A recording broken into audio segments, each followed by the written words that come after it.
Howdy folks and welcome. I hope this finds you well. Have you ever played Starcraft and wondered what a Terran command center is, why the Zerg use a spawning pool, or the reasons behind the Protoss getting smacked around every encounter?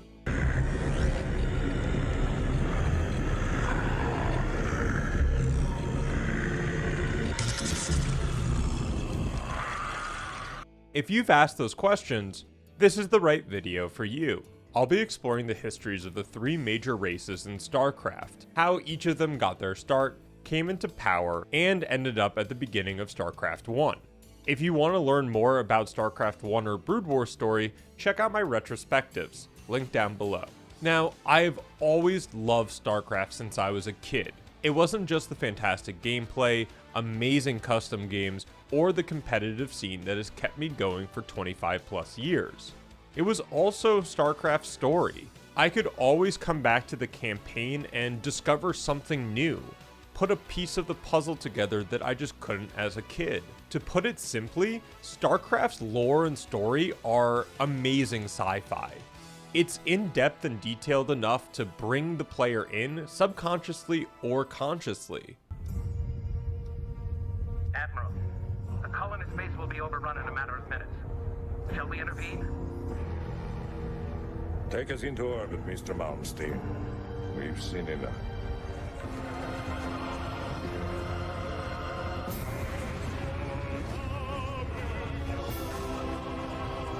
StarCraft's universe comprises of three major races: the Terrans, badasses with a temper; the Protoss, highly intellectual and advanced, yet somehow get their butts kicked; and then we have the Zerg, which are my personal favorite and probably the most diabolic out of the three. The Zerg are a scourge and like to expand their little galactic claws everywhere, infesting, devastating, and terraforming any planet they set their eyes on. Each race has its own unique characters, heroes, lore, etc. And I'll try my best to explain each one in depth while also being timely, for all our sakes. If I do miss something that you find important, please let me know in the comments down below. Let's start with the Terrans, the humans. Their story starts at the end of the 21st century, which is in about 76 years from now. Let's just say there's a technological golden age where advanced computers and information databases become prevalent. Another thing that becomes prevalent is nukes. I'm here. Nuclear launch detected. Yeah, almost any nation that wants a nuke can get one.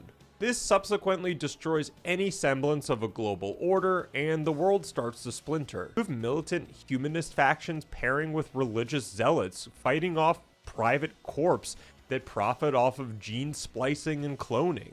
The rogue factions really get scared when all these cybernetic people start to develop telepathy. Weird, but okay. So somehow the world doesn't nuke itself into oblivion, and eventually the human population reaches 23 billion by 2301. Lack of resources and overpopulation have the Earth at a breaking point. You do have the United Powers League, a pseudo-United Nations that functions more as a police state. They have some wildly radical ideas like abolishing all language other than English and murdering anyone that has cybernetics. Yeah, you heard that right. The UPL, the United Powers League, goes on to kill 400 million people that they deem unworthy or were cybernetically enhanced in what's called Project Purification.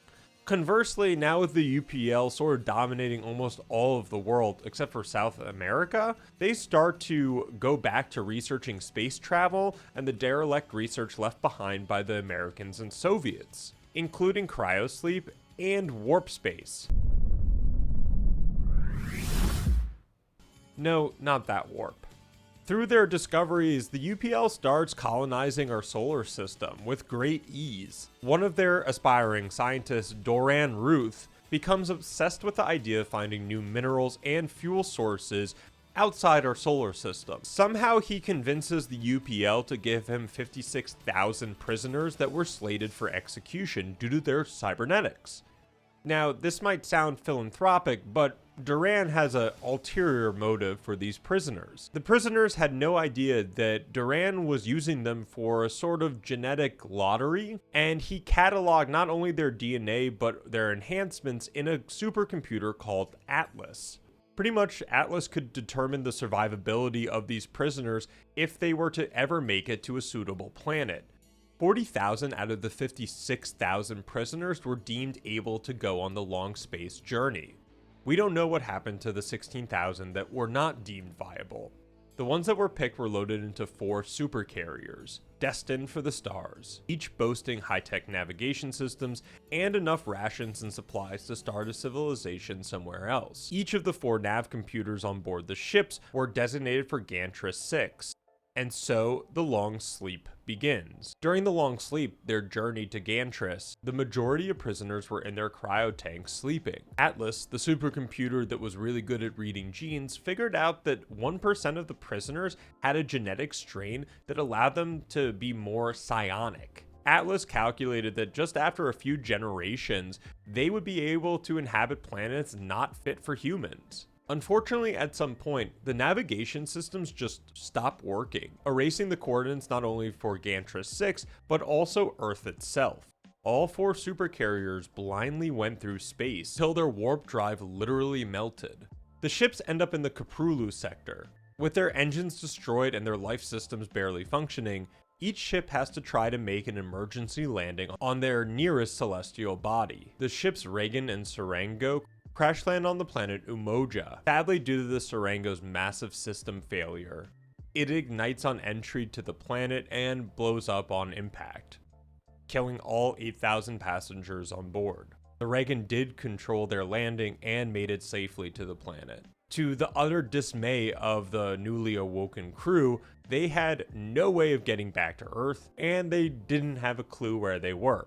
Another of the supercarriers, Argo, landed on the planet Moria. Couldn't find anything else on the landing of this supercarrier since the wiki says all the information was deleted. I wonder by who. And then there was the last supercarrier, and pardon my pronunciation, but Naglfar, which landed on Tarsonis, a planet very recognizable to anyone that's played through the first game. You're not just gonna leave her. All ships prepare to move away from Tarsonis on my mark. Boys? How about that evac? Damn you, Arcturus. So each ship that survived started building out their civilizations. This was sped up and due to all of the reproductive assistance that the ships held, like cloning and fertilization methods. The Terrans of Umoja formed some sort of like democratic republic council called the Umanjan Ruling Council, while the colony of Tarsonis was a little bit more spread out politically, yet advantageous. After 60 years, the Tarsonis colony developed warp engines, which allowed their ships to make contact with the other colonies. Once reunited, all 3 benefited from this boost in commerce. Dozens of small families vied for guild ownerships, claiming rights to lands on different planets. And let me tell you, Insecta business was a boomin'. Sadly, Tarsonis wanted to bring everyone together. Where have I seen this before? Like a unification. With Tarsonis being so technologically advanced compared to the other colonies, and having 7 other worlds, including Korhal, another name that should sound familiar, Tarsonis decided to create the Confederacy. Eek. In theory, each planet would govern themselves under a senator, but the real power came from Tarsonis City. This also led to the rise of the old families, which includes not only the Menks, which Arcturus is from, but also the family of Dukes, which Edmund Duke is from. Y'all need some good old-fashioned discipline. It was really cool to learn this connection, because I had no idea about that. The Confederacy keeps growing stronger and stronger, and taking over fringe worlds. One of those fringe worlds is Marasara, and the first place the Zerg infest. But we'll get to that later. With the Confederacy teetering on domination of the sector, the Moraean Mining Company and the Kelanis Shipping Guild joined forces and create the Kelmorian Combine. Things come to a head when the planet Char is exploited for resources, and thus starts the Guild Wars. Now, the Guild Wars only last 5 years, but bring a ton of devastation. The Confederacy take a huge win in this war, and pretty much sends the KMC, the Kelmorian Combine, to a figurehead status. Even with all the resources in the world, humans be doing human things, and the old families start vying for power. Corruption and evil ensue, and the populace isn't too happy about it. One planet's populace that's really not happy with the Confederacy is Korhal. As I mentioned earlier, Korhal is a very strategic planet for the Confederacy and in the Starcraft lore. The populace of Korhal is calling for a complete secession from the Confederacy, which has led to increased rioting and even the creation of a local militia. Now, the Confederacy did not take kindly to this, fearing if Korhal, the more cushy of the planets, were to revolt, then there was no hope for the rest of them. Now, the major agitator for these riots and unrest was a senator named Angus Mengsk. Yes, Angus. He even brought a vote to declare war on the Confederacy, if the demands of Korhal were not met.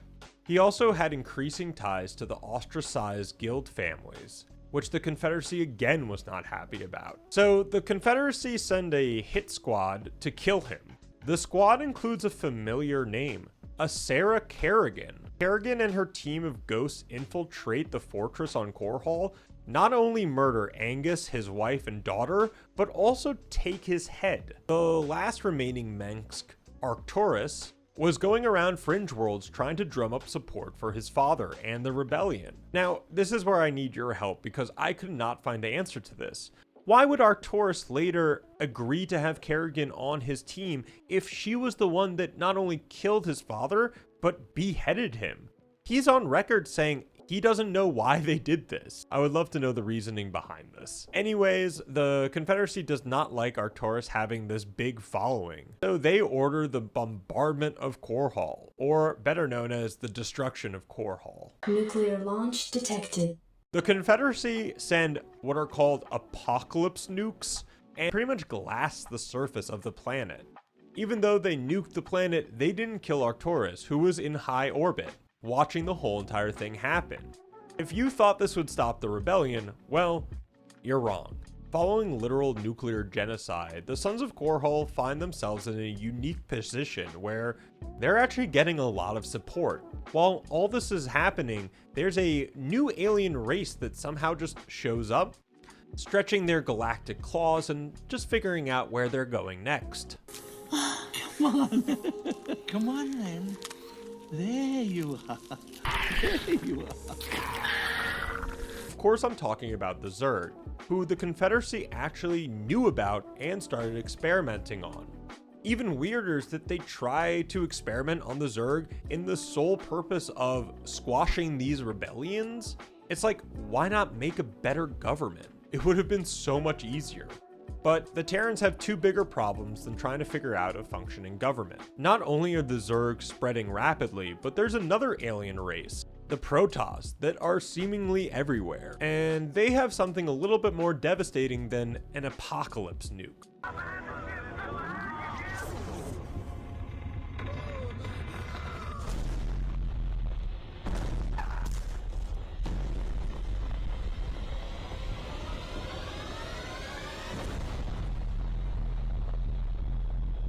The Protoss treat the Zerg like bedbugs, and when the Confederacy and the Sons of Korhal see Fringe Worlds just getting obliterated, everyone is a bit on edge, including Earth. Don't forget about these guys. That fascist police state, the UPL, is still up and running, but once they hear that there are two alien threats, it gets the cogs working, and they become the UED, the United Earth Directorate, who are featured in Starcraft Brood War.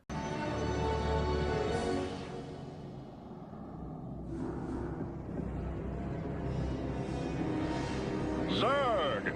So that's how the pieces for the Terrans are set before StarCraft 1.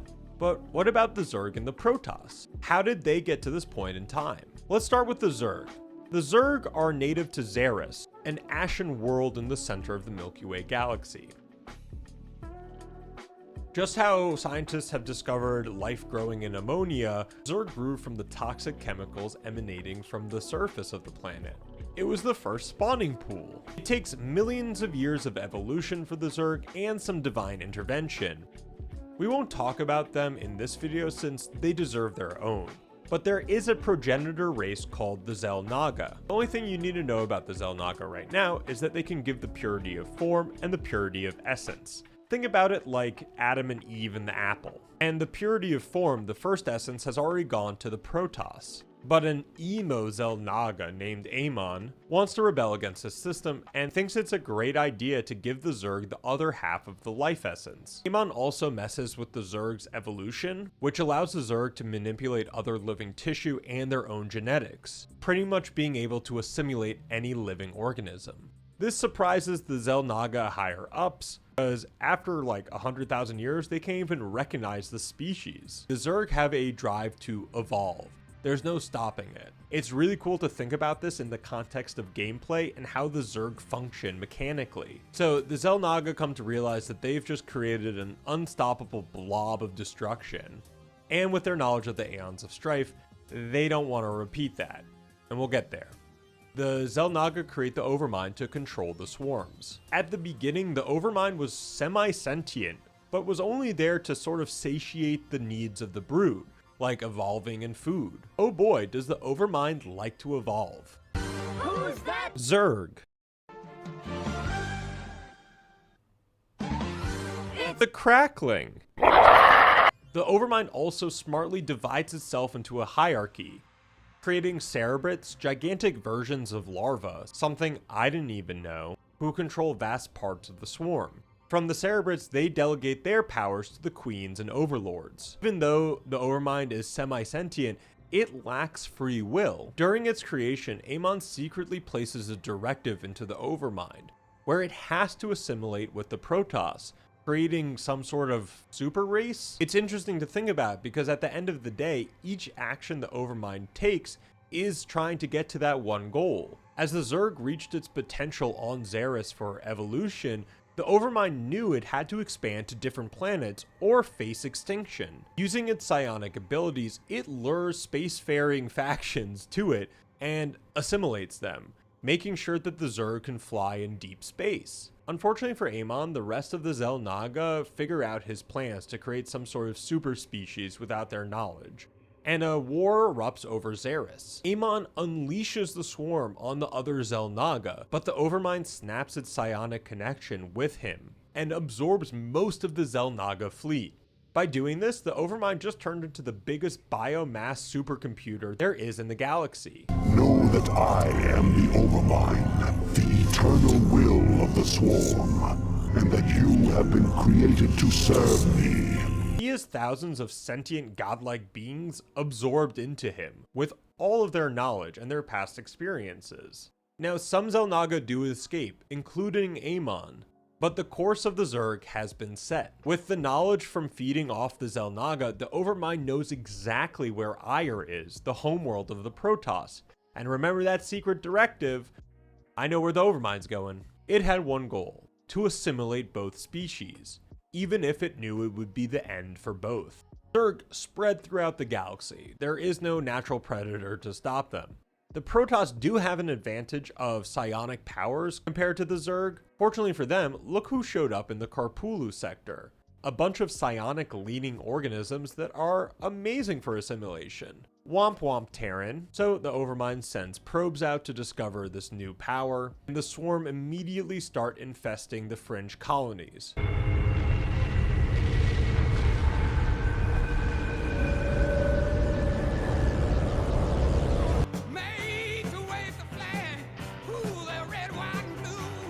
Starting with the Sara system, where we start StarCraft 1. Now, not all those Zerg probes made it.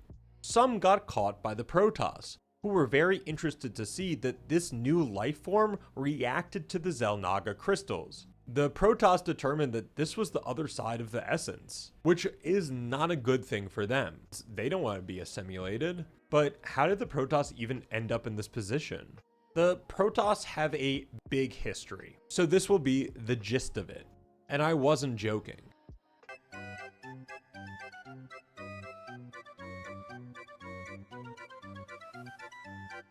The word Protoss literally means firstborn. They started on a Xel'Naga engineered world, where the Xel'Naga thought they could be capable of becoming host bodies or something like that. The Protoss started off in a rudimentary technological way, sort of like tribalism. The first Protoss lived in seclusion and harmony and ire for hundreds of generations. But just like the Zerg, the Xel'Naga couldn't not knock on the ant box and help themselves and really dip their toes into this genetic experimenting. They do this by bringing in these crystals that have an immense effect on the Protoss, leading to their total sentience and a psionic link between all of them. Of course, this led the Protoss to becoming a much more advanced technological civilization, and lo and behold, they invent interstellar travel. At that time, the Xel'Naga were so interested in their little experiment, they decided to just appear to the Protoss, which had some interesting results.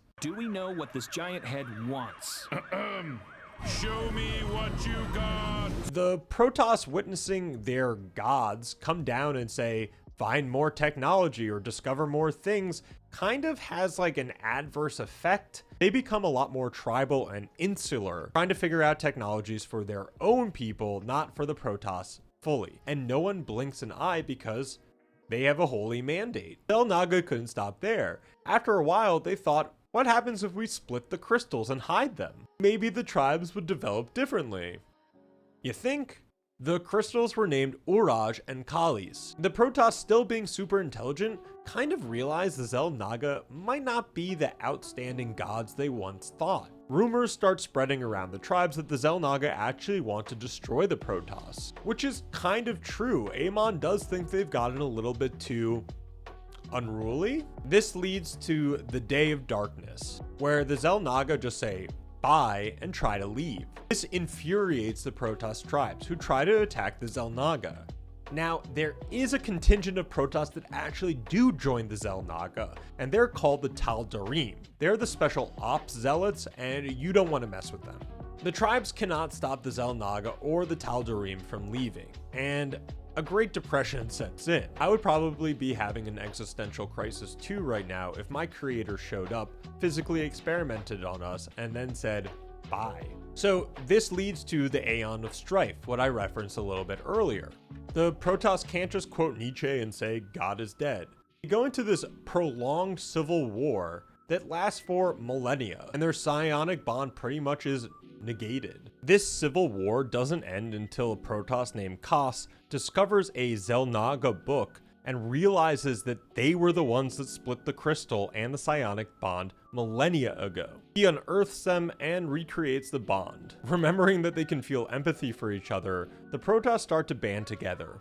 By doing this, they create the Second Age. The Second Age brings the Kala, a religious order that centers around the link of all Protoss. To enforce this religion, they create a Judicator caste to uphold the beliefs and the laws of the Kala. Oh boy, they're so smart, but they set up a caste system? Despite the draconic system, Protoss flourish and create 38 temples and 5 major cities on Ire. All of this prosperity brings back their ability to space travel, leading to their expansion not only in the Karpulu sector, but everywhere. This is called the Golden Age of Expansion. Now, not everything was perfect. There still was tribalism within the Protoss race, and a lot of them didn't like this new religious order that felt a little bit controlling. Most grievous of all is that you have allied yourself with the blasphemous Dark Ones and learned to utilize their profane powers in tandem with our own. What say you, O fallen Templar? These tribes were considered dissidents at best by the Conclave, another governing body of the Protoss. But the Conclave didn't want to alert any of the other Protoss since they thought they might join them, so they pretty much tried to sweep the tribes underneath the rug. And eventually the Conclave orders the assassinations of the tribe by a Templar named Adun. Adun is one of the best Templar assassins to ever have lived. Yet he cannot come to kill his own brethren. Weirdly, the Conclave was sort of right, since without Kala's light, these tribes' power go unchecked, creating massive psi storms in Ire, killing a lot of people. This led to another civil war, with the Kala religion being so prevalent and dissidents being labeled as heretics. The Conclave still wanted to cover up the rogue tribes, so in a secret deal with Adun, they agreed to have the tribes banished away using some old Xel'Naga ship. These tribes would later be known as the Dark Templar. See, isn't that cool? Indeed. When I slew the Cerebral Onchar, I touched briefly with the essence of the Overmind. In that instant, my mind was filled with its thoughts. And I tell you now, our worst fears have come true. And they didn't leave empty-handed. They took one of the crystals, Kalis. They also harnessed the power of the void instead of the light. A lot of time passes and we finally get those darn supercarriers crash landing. The Protoss are excited to see a new race and observe us. What they're not excited about is that they see the tendency for humans just to take up all the resources of a planet and then leave. So it's 2499 and Tassadar is in the Korpulu sector finding these Zerg probes. Fearing the worst, Tassadar sends out his own scouts throughout the galaxy, seeing many more signs of the Zerg. As I mentioned before, the Protoss are pretty freaked out that they found the other side of the Xel'Naga coin. Yet Tassadar is determined to defend humanity under the dictate of Dai-Ul, pretty much the protection of a lesser species. Thanks, Tassadar. Yet the Conclave is not happy about the Zerg's ability to infest or take over planets, or living organisms for that matter, and give Tassadar the strict orders, if he does see infestation, to obliterate the planet. One of the first planets to be infested was Chau Sara. The order came in and it was to destroy that planet. Plus, if any Zerg got to any of the other fringe worlds, destroy those too, which includes Mara Sara. Even though Tassadar does obey the Chau Sara destruction, it leaves a really bad taste in his mouth, and he starts to question the morality of the Council. And that's an abbreviated Protoss history. And we figured out how every single major race made its way to the start of StarCraft 1. I couldn't help but smile throughout 80% of working on this video and doing the research, because I discovered so many things that made those aha moments in my mind. I was recalling things that I had previously forgotten or learning new things that I had never known. It made the universe more grand and enjoyable, which is something I didn't think even possible. What are your favorite parts of StarCraft lore? What really resonates with you? Or what's your favorite faction? Let me know if you like the video format for this, and if you want me to talk more about the history of StarCraft or other games that I cover on my channel. If you really enjoyed the video, check out my channel. There's something there for everyone. I make sure of it. And as always, see you next time.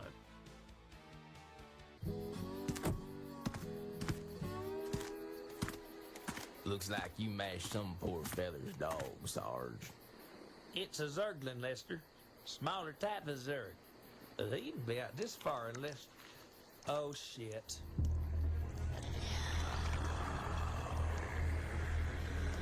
I love you, Sarge.